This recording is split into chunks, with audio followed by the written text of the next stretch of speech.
حماد بن زید نے ہمیں ایوب سے حدیث بیان کی، انہوں نے ابو قلابہ اور قاسم بن عاصم سے، اور انہوں نے زہدم جرمی سے روایت کی۔ ایوب نے کہا ابو قلابہ کی حدیث کی نسبت مجھے قاسم کی حدیث زیادہ یاد ہے۔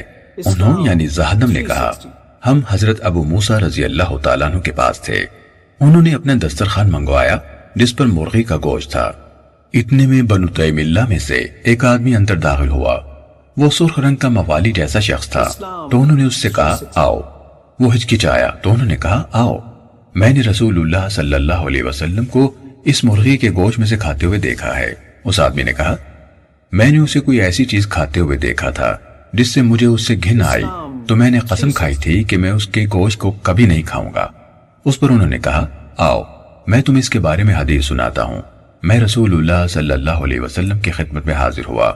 میں اشعریوں کے ایک گروہ کے ساتھ تھا، ہم آپ سے سواریوں کے طلبگار تھے، تو آپ صلی اللہ علیہ وسلم نے فرمایا اللہ کی قسم میں تمہیں سواری مہیا نہیں کروں گا، اور نہ میرے پاس کوئی ایسی چیز ہے جس پر میں تمہیں سوار کر دوں۔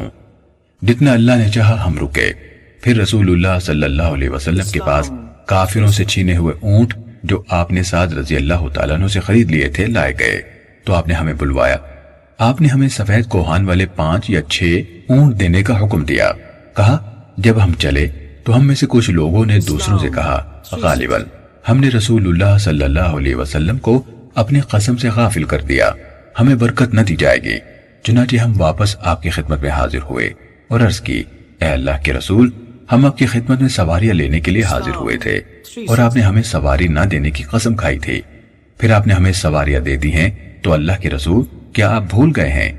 آپ صلی اللہ علیہ وسلم نے فرمایا اللہ کی قسم اللہ کی مشیت سے میں جب بھی کسی چیز پر قسم کھاتا ہوں پھر اس کے علاوہ کسی اور کام کو اس سے بہتر خیال کرتا ہوں تو وہی کام کرتا ہوں جو بہتر ہے، اور قسم کا کفارہ ادا کر کے اس کا بندھن کھول دیتا ہوں۔